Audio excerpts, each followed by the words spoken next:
In this life we live, we are always in a hurry. I couldn't do business without flying.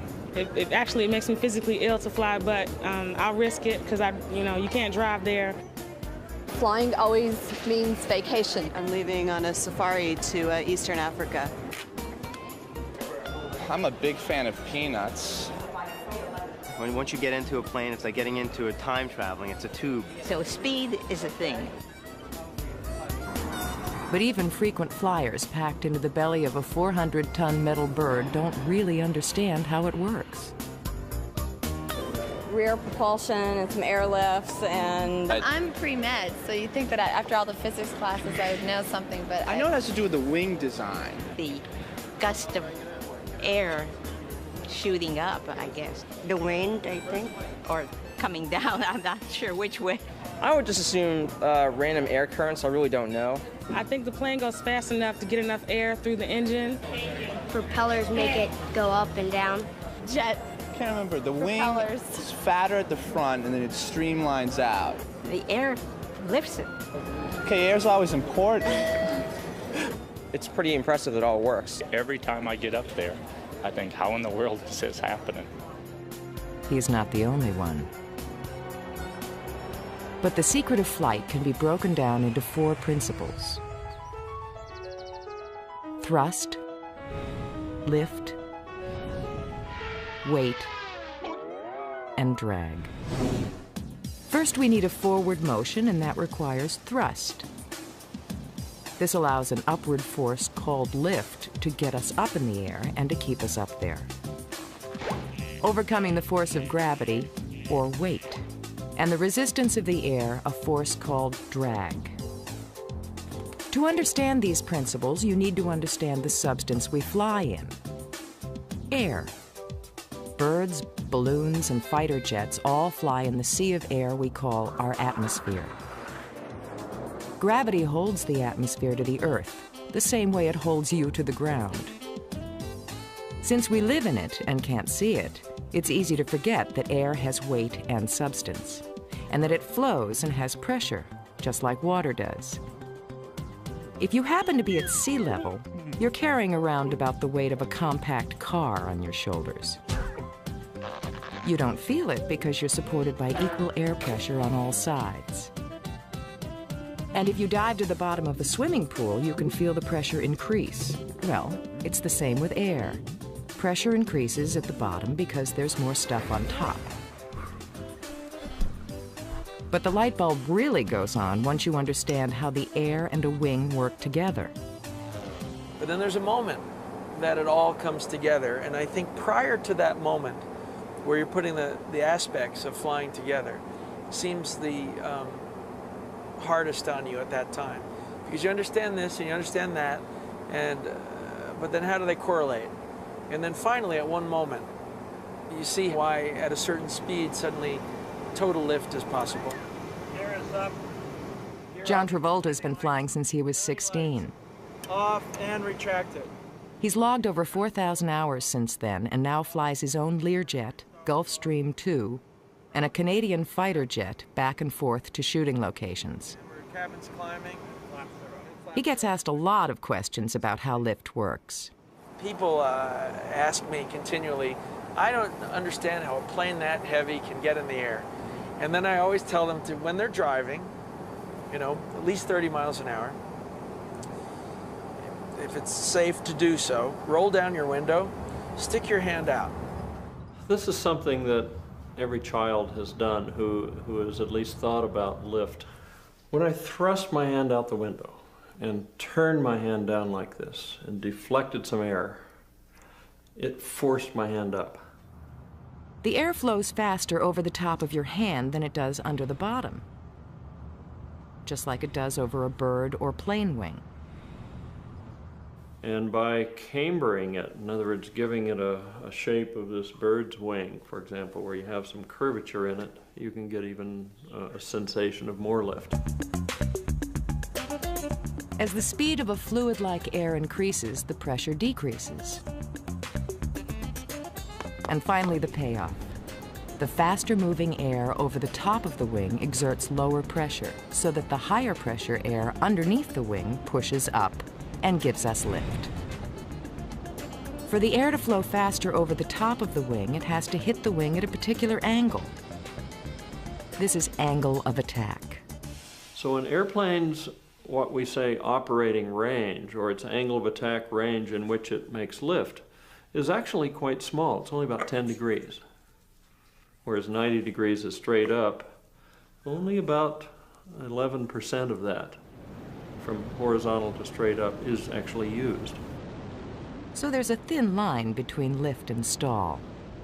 For example, if an airplane's maneuvered too much, then it becomes nonlinear. In other words, if you pull back further, it doesn't get more lift. It has a stall, and then it does bad things. Down we go. 40, 50, 60. This is going to be a wild one. 75. Come on, recover. Pilots are trained to know how to avoid becoming nonlinear. Still, stalls happen.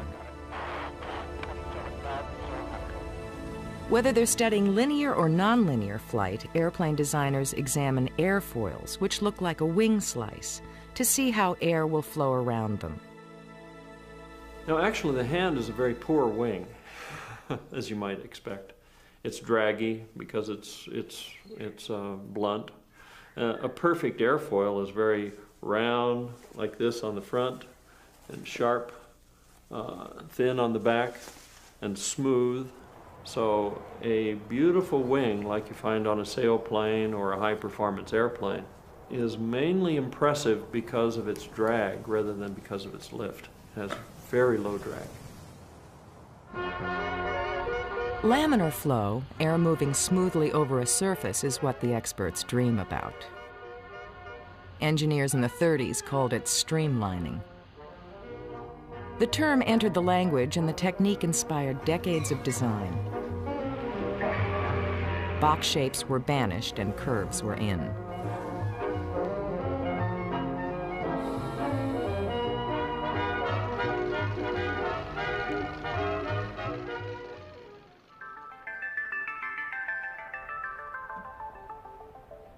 One of America's preeminent streamliners is Burt Rutan. In stark contrast to the pyramid he lives in, he conjures up planes with curved, flowing lines. When I'm designing a wing, I think first about what I want to do with the air. If I want an airplane to be very efficient, I take a lot of air and move it just a little bit down. And you do that with a long wing airplane. A short wing airplane, like a fighter that has real short wings, it has to take less air and move it more energetically down. And in doing so, it's not as efficient. It causes more drag. And walked out of the jungle. Rutan designed these planes so that you could build one in your garage. A cross between a Wasp and a Star Wars fighter. Rutan named this horizontally challenged plane the Long EZ. Pilots called it a clean ship because it's streamlined. And it doesn't have lots of struts and wires sticking out to cause drag. Another one of Rutan's attempts at turning the world of aviation upside down.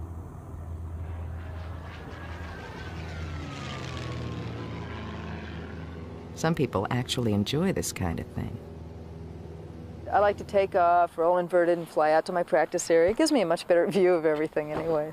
And I like to be upside down. It stretches my back out and feels good. As long as the angle of attack is right, it doesn't matter which surface of the wing is facing up. But aerobatic planes are designed to fly upside down. The shape of the wing is very specific to an aerobatic airplane in that it's considered symmetrical, so that the airflow is the same whether you're upright or inverted. So you can fly the plane inverted almost in the same attitude with the same nose position as you can when you're upright. So we've learned how to fly inverted, fly faster, and fly higher, surpassing the birds in the sky. But some still look to nature's flying creatures for inspiration.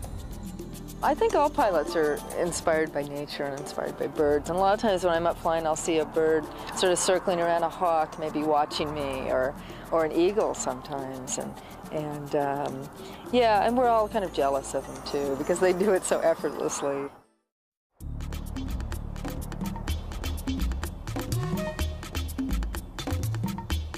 If you had a cloud's eye view, this is what you would see. Birds capable of reaching speeds over 100 miles an hour. Others navigating halfway around the globe. Soaring effortlessly on the wind for hours. And performing aerobatic maneuvers that would make a fighter pilot's head spin. They have enormous flexibility. They can put their wings forward or aft or up or down or change. In fact, every feather on a bird may have 10,000 feathers, and every feather is a control surface. Every feather, he can feel the local air on whether it's smooth or turbulent, whether he can lift more there or less, and he can change his shape instantaneously, enormously, in terms of changing the direction of flight. They're much more maneuverable than the best fighter. So a bird really in every way, oh my gosh, look at these wings, in every way is a lot more interesting than a little old fixed wing airplane, isn't he? Oh boy. Birds serve as living blueprints of the theory of flight. But it wasn't always that way. Nature has taken millions of years to turn them into the flying machines they are today. The architecture of a bird is what makes it such an efficient flyer. Their hollow, buoyant bones combine lightness and strength. Powerful breast muscles drive the stroke of the wing, and these wings do it all, thrusting them forward and creating lift. Thrust comes from the primary feathers at the wing tips, which act almost like propellers. The tips twist up at an angle to the rest of the wing. They bite into the air like the blades of a propeller, pulling the bird forward. At the same time, the rest of the wing provides the lifting surface to stay aloft. But the pioneers of flight were victims of a common misconception: that birds swim across the sky, propelled by a backward and downward wing stroke.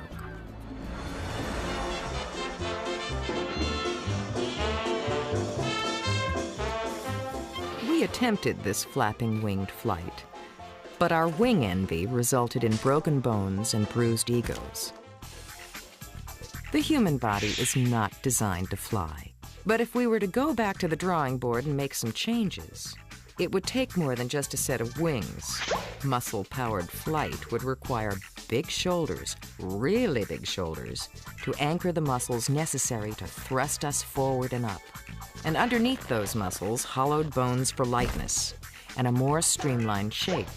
It might not be pretty, but it would get us airborne like the birds. Birds were the motivation for humans flying. They were the symbols, the thing you saw, and certainly have given humans a great craving for flight. The secrets of lift and drag are older than the first bird. The laws of nature and properties of our atmosphere are the same for a falcon as they are for an F-14. But the lift and thrust combined in nature's design had to be separated in order for humans to fly.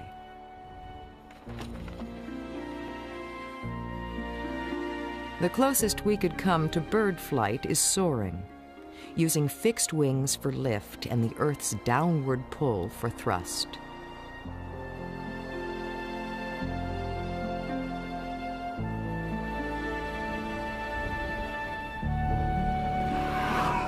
Without gravity, you couldn't glide. That's what's pulling you down, that pulls you far, and then hopefully you catch air, which is being moved up and down by the varying densities and being acted on by gravity, and that's what pushes you back up again. Gravity is the thrust. Unpowered flight means learning how to use the movement of air. Its ripples, currents, and rising columns.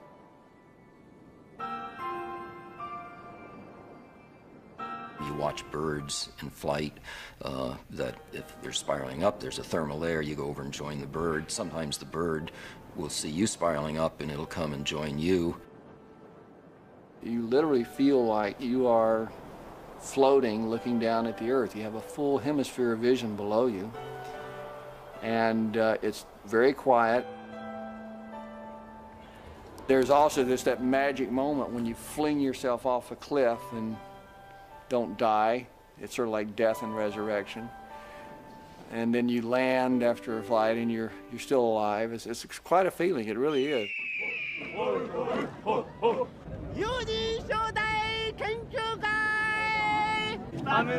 Every year, the Birdman Rally brings that magic moment to Japan where teams make their own innovative gliders and compete for the longest glide.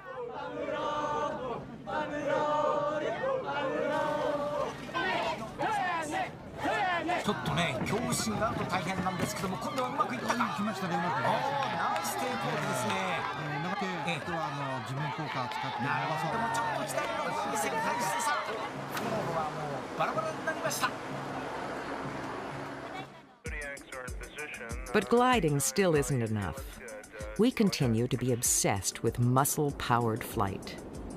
About 20 years ago, Paul McCrady designed a human-powered plane, the Gossamer Albatross. Powered only by the pilot's pedaling, the Albatross flew 22 miles across the English Channel. Well, everybody somehow wishes they could do human-powered flight. It's an instinct that maybe all humans share one way or another. The energy needed to drive the propeller and move the Albatross forward was almost more than the pilot could manage. And despite his physical conditioning, he barely made it. The problem is, humans just aren't strong enough.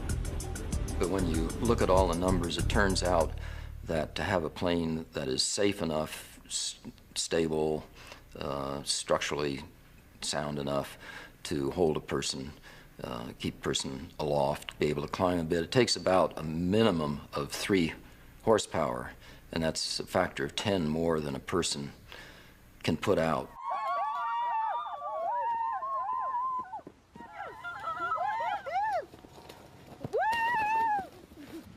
So we've come to rely on machines to give us the power to thrust ourselves forward. The rubber band on a toy plane acts as an engine does, providing the energy to move the propellers. Propellers are like a spinning wing. Like a wing, they produce lift, but in a forward direction. Propellers are airfoils. When they bite into the air and it creates lift and it creates thrust just by the movement going through the air. It's just a big windmill, basically. So now if we take a piece of air here and we push it aft, it takes a force to do that. And that's the force that's thrust. Propellers and piston engines have been pushing and pulling planes across the sky for 90 years. Where I can remember one day looking up and probably the same airplane route that a propeller plane was on was now a jet. And that was captivating. That as a child I was watching technology change in front of my eyes. So to fly higher and faster, we stopped soaring like the swallows and started squirting like the squid. Creatures like octopus, squid, and jellyfish all work on the same principle as a jet engine: action and reaction. So the fuel goes into the engine, it's converted into work by speeding up the air, increasing its energy as it goes out the back. And that difference then provides a thrust. John Travolta's Gulfstream II has 2 Rolls-Royce jet engines, each producing almost 12,000 pounds of thrust. This is an overpowered aircraft. A plane 30,000 pounds heavier than this plane is run by the same engines. The British aircraft 111, which is an airliner. So you have that level of excess of power. I like overpowered airplanes. They thrill me because in an emergency you have more than you need, and it gives you a sense of well-being at a certain level. For some pilots, it's more than a sense of well-being. Speed is life. The faster that you end up going, there's a lot of things it does for you. One, it gets you through a threat area quicker, and two, it doesn't allow missiles to track you. Roger that. If somebody's shooting at you, you try to go a little bit faster. Or if you're trying to catch somebody, you try to go a little bit faster. An afterburner is simply a way to get a short what they call dash speed, so that you can get into or out of trouble just as rapidly as possible. An afterburner is really pretty simple. You take an extra piece of pipe and you put it on the back of the airplane, and you dump fuel into it. The fuel ignites and goes zooming out the back. And you get a lot of power for that, but it also costs you a lot of fuel. What you're trying to do is you're getting enough thrust going out the backside that it equals the amount of weight that you're carrying. So that's when you start hearing ratios where you hear a 1-to-1 ratio is what you'd like to have from a fighter. Well, the F-18 has about a 1.1-to-1 thrust-to-weight ratio. With that much thrust, a pilot can stand on his tail and for a moment forget about gravity. But just for a moment.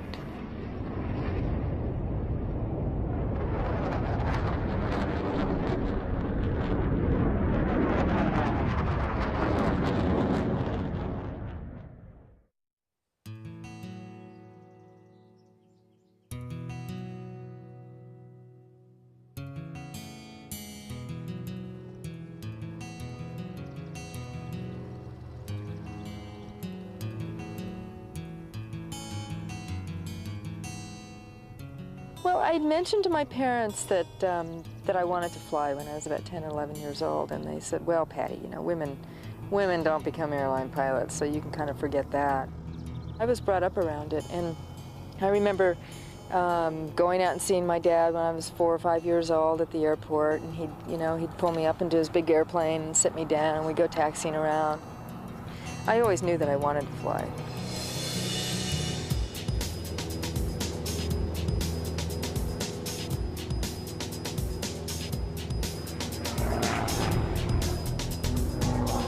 I might have 25 maneuvers, doing anything from vertical maneuvers where I'd let the plane slide backwards through its smoke, and that always gets a good reaction from the crowd. Or maybe a torque roll where the plane is rolling going vertical and then sliding backwards through the smoke going vertical straight down. We like to do tumbling maneuvers where the plane's tumbling end over end, and people think the plane's just totally, and it is out of control, so they're right. National aerobatic champion Patty Wagstaff is anything but out of control. It takes precision and skill to turn cartwheels in the sky. The ability to keep these maneuvers under control is essential to flight. Control surfaces are the movable parts of the wings and tail that allow the pilot to deflect the passing airflow and pivot the plane in the desired direction. There are 3 axes in an airplane, and the 3 are yaw, which is when the plane goes side to side, and that's controlled by the rudder. Pitch is when the plane goes up and down, and that's controlled by the elevator. And roll is around the longitudinal axis, and that's controlled by the ailerons. When you roll the airplane, you're rolling the airplane around the longitudinal axis. So if you take a string and you put it right down the middle of the airplane, and then you move the ailerons, and you move the wing, you're going to roll the plane around that string. And that's what a roll is.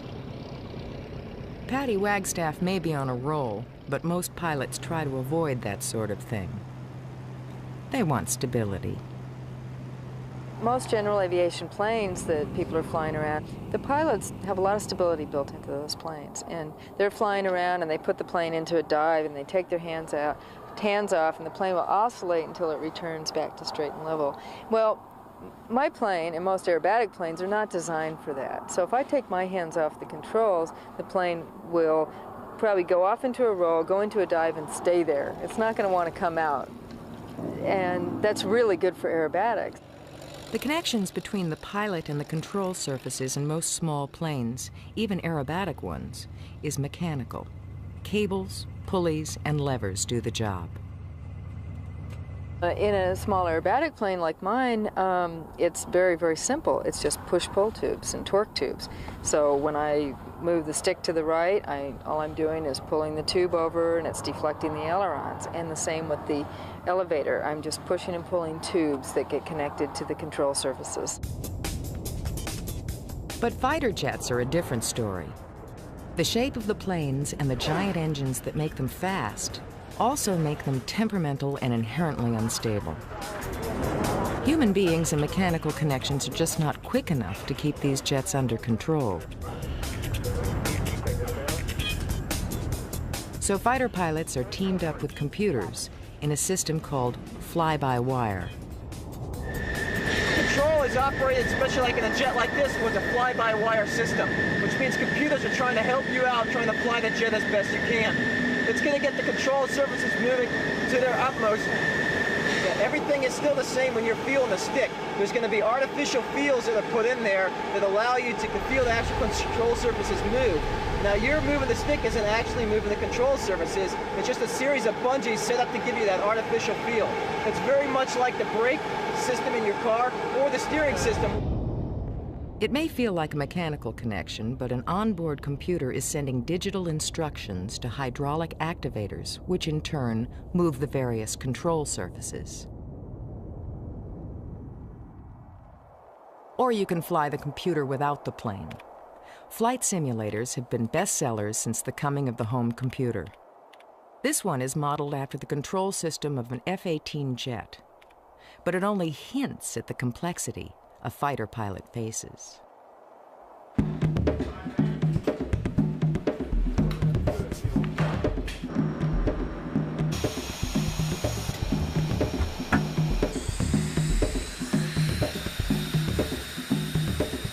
Flying a fighter plane is like playing two pianos at the same time because of all the buttons and dials and things you have to work at once just to make the airplane fly and fight. And it takes literally a year to do that, to learn how to fly the airplane and then how to fight the airplane. Is we've gotten to the point where computers help us out enough that we can have aircraft do things that they were never able to do before. In fact, there's aircraft out there today that cannot be flown unless the computer systems are helping out the pilot do his job. While a 747 thankfully doesn't do the kind of maneuvers that a fighter jet or aerobatic plane might do, commercial aircraft also use computer systems to move their control surfaces.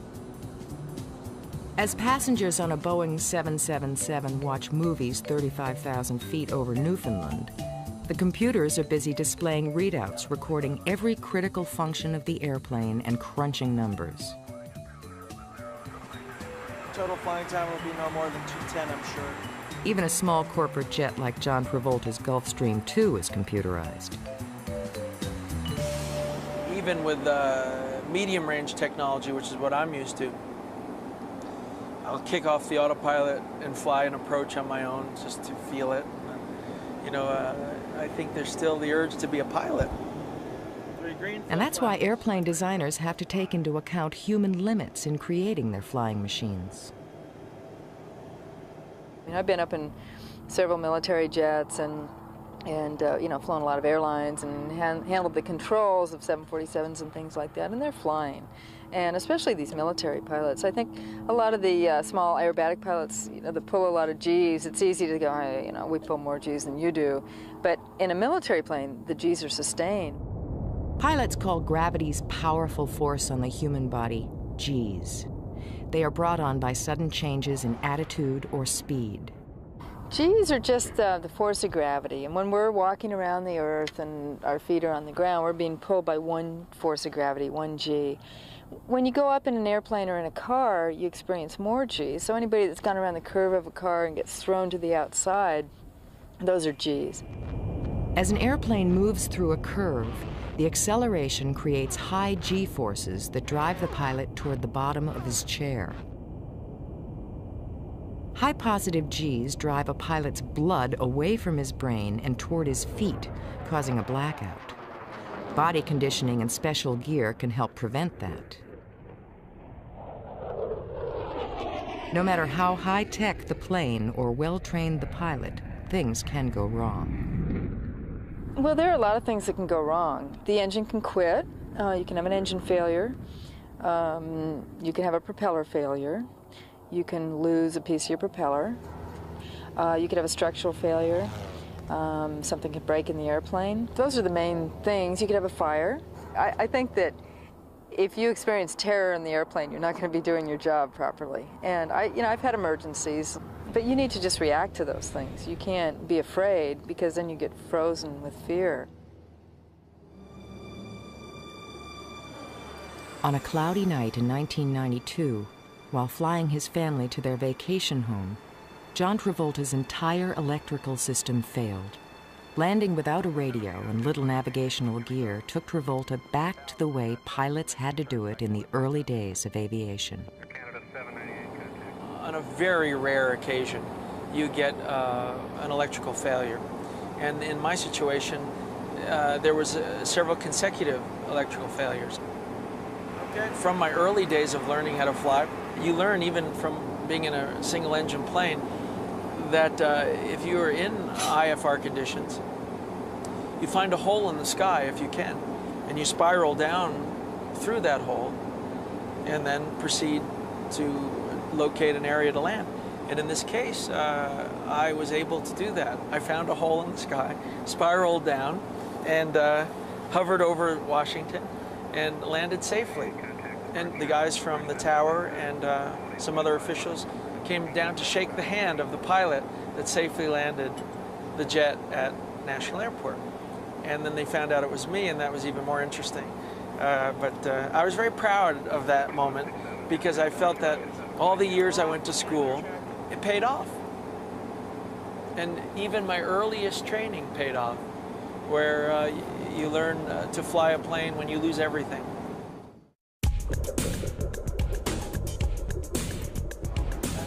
Ever since the first powered flight, designers have tinkered with airfoils, engines, fuels, and materials to coax more speed from their crafts.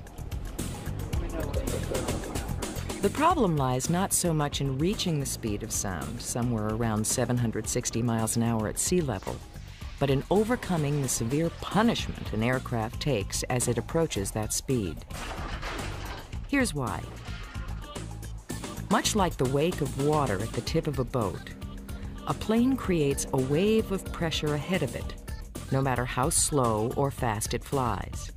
When an airplane travels below the speed of sound, the air ahead of it flows out of the way before the plane reaches it. But as an aircraft approaches the speed of sound, it compresses the air in front into a dense shock wave. On the ground, you can hear that shock wave as a sonic boom. Aerodynamic engineers figured out how to slide through shock waves with thinner, streamlined wings and sharper edges that flew more cleanly through the compacted air. But for a supersonic transport like the Concorde, there are even tougher problems. While it takes passengers from New York to London in less than 3.5 hours, the Concorde is considered an economic and environmental failure. At low speed, its streamlined shape doesn't produce much lift, so getting airborne means enormously loud and powerful fuel-guzzling engines. It holds only a quarter of the passengers and has half the range of a jumbo jet. Engineers are at work on a better alternative to the Concorde, a supersonic that will be more fuel efficient and much quieter. But most important, the next generation supersonic will be able to carry 3 times as many passengers. The idea behind a high-speed civil transport is to get a supersonic airplane that can, in fact, have the range to go from California to, say, the Pacific Rim in 5 hours, which is a reasonable amount of time. Most people can tolerate 5 hours of sitting in an airplane.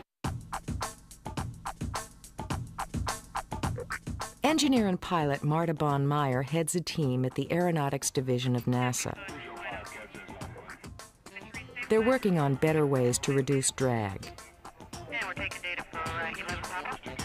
And again, it's all about how air flows.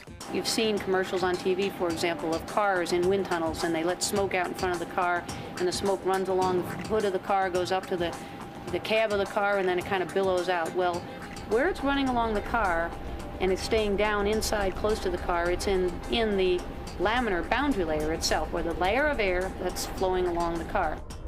The boundary layer is the thin layer of air that flows along the surface of an aircraft. Engineers try to make it flow smoothly, avoiding the dirty word of aerodynamics, turbulence. Smooth laminar flow is equal to less drag. Less drag requires less thrust to maintain forward speed. And lower thrust takes less fuel, which means cheaper tickets for you and me. And that makes everybody happy. NASA is trying to come up with a way to create better laminar flow over the wing, thereby reducing drag. And they are doing it with a vacuum cleaner. They are creating suction by fitting the wing with a second skin. It's a kind of glove with about 10 million microscopic holes that suck the air off the wing of an F-16XL. Suction is being used in this particular experiment to control the boundary layer. What we're attempting to do is take what is potentially turbulent air, and we're trying to suck that back down, suck that bubbly part of it back down inside so that it has a chance to establish itself back on the surface and flow smoothly. And we're taking data for item 11. The NASA team thinks they're on the right track. This could translate into savings when the high-speed civil transport takes off. The potential is that we could actually start designing supersonic airplanes with delta wing planforms, and these airplanes would be 7 to 9% less draggy. The return on that investment is clearly either a longer range airplane, because now you don't have as much drag, you can go further with this airplane, or you can carry more passengers. Or fly even faster into battle. Air power gives a third dimension to warfare. Land and sea combat are fought on the surface of the ground. Air combat lets you do this. You can see farther, you can go farther, you can attack your enemy in depth, you can see what the enemy is doing. You can bring the war to your enemy's capital on the very first day. Author Tom Clancy researches the latest trends in military aircraft for his novels and his nonfiction books. Let's assume for the moment that you have to go into a battlefield. And you have a choice between being invisible and being fast. What would you rather be? The military calls it low observables and high survivability. In English, that means if they can't see you, they can't kill you.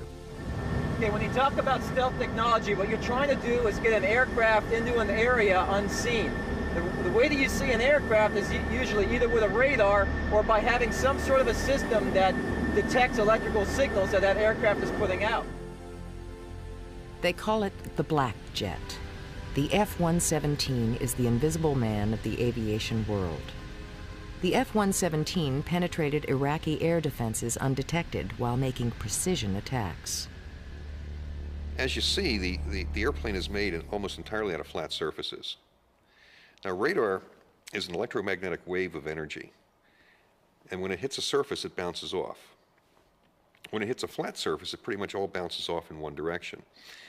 Now, in the case of the 117, a wave of energy comes in from the transmitter over here, hits the aircraft, and then bounces in another direction, so nothing returns back to the transmitter. And this guy might as well not even be there. So you have to design the aircraft in such a way that A, it can fly, which is not an easy thing to do with an object made out of flat surfaces, and B, the radar signals that hit it, no matter what direction they come from, are going to go in the wrong direction no matter what.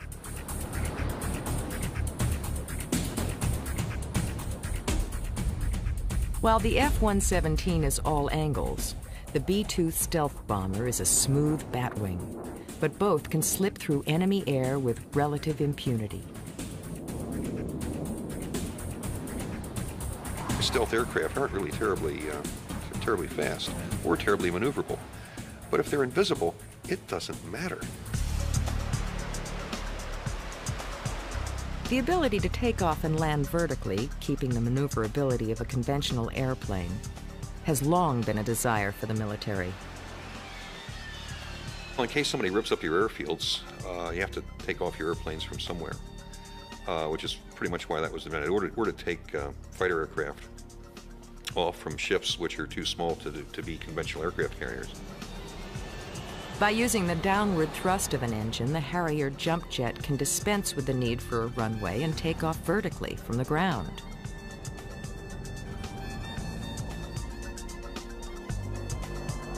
Once it's up in the air, the engine exhausts are swiveled backward, and the wings provide lift in the normal way. Unfortunately, VSTOL technology has the disadvantage of being very fuel inefficient. It burns up a lot of gas.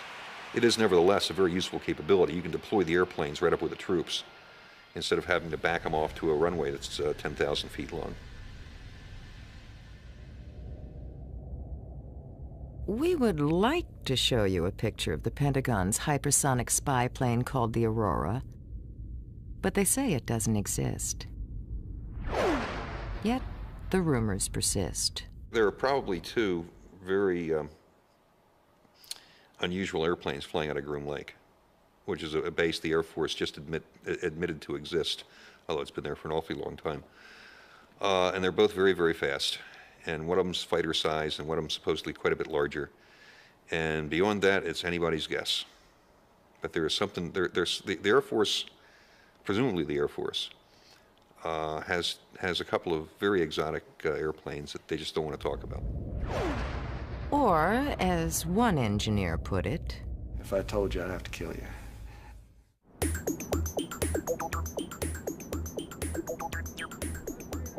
It's a series of compromises flying in close formation. And we like to carry that to its extreme. It's just a big flying wing, and it's like almost like a bunch of airplanes, 6 airplanes, all flying in close formation. Although it has a wingspan longer than a Boeing 737, the Pathfinder weighs less than 500 pounds. It's big, but also light, a contradiction in engineering. Paul McCrady and Ray Morgan designed this unmanned flying wing to fly very slowly and very high for weeks on end as it studies the Earth's atmosphere. It flew 5 miles high in its first altitude test, and in future flights it will climb even higher into the stratosphere. There's an interest in having vehicles that can move around in the stratosphere above, say, 30 or 40 or 50,000 feet. The next 50 or 100,000 feet is a mantle, a layer of great importance to the world that in permitting some radiation to come in, screening out other radiation really determines the existence of life on Earth. So you want to be monitoring and doing research that lets you understand what's going on there. This is the layer that protects us. Cruising in the middle stratosphere requires about 6 times the power and speed needed at sea level. As we go higher, the density of the air goes down, and the airplane has to fly faster in order to develop the same amount of lift. As we go higher and higher, it takes more and more power to fly. In an internal combustion powered airplane, this is a big penalty, and this limits the altitude they can fly to. The higher it goes, the less power it has. But the Pathfinder is different. It's powered by the sun. The more of the surface that I have that I can cover with solar cells, the more power I get, the less surface I have exposed to the air, the less drag I get, and the less structure I have, the less weight I have. It drives you towards something that looks like just a wing.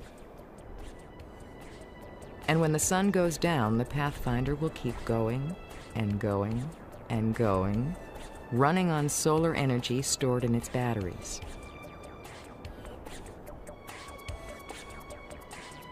While others compete for speed records, McCrady and Morgan like going slow. We focus on things that take very little power to fly. The solar plane, for instance, flies on the power generated by about 4 average-sized hair dryers. And we can fly to over 60,000, 70,000 feet on that amount of power. So flying slowly has an advantage, and it reduces the amount of power it takes to fly.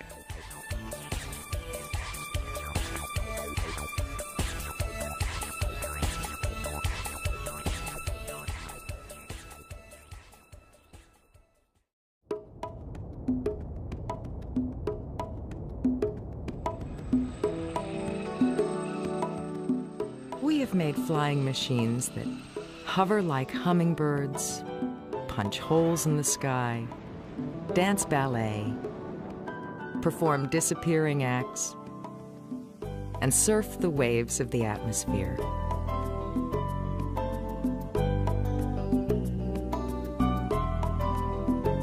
For the pilots, the passion is being in the air, whether gliding at 30 miles per hour or slicing through the sky at 3 times the speed of sound. Flying is sort of something that gives you an infinite challenge and infinite freedom. It's a great feeling. Flying gives me a chance to just go express myself by myself, do it the way I want to do it, and not have to answer to anybody for it. It's almost parallel to the feeling I have when I know a character in acting and it's on automatic pilot. I don't have to think about it anymore, I just am it. I know what fascinates me about flying is the freedom of it. It's just getting away from the ground, looking down, and you're free of all of that. And sometimes when I'm flying, I think this is the only thing in my life that really makes sense.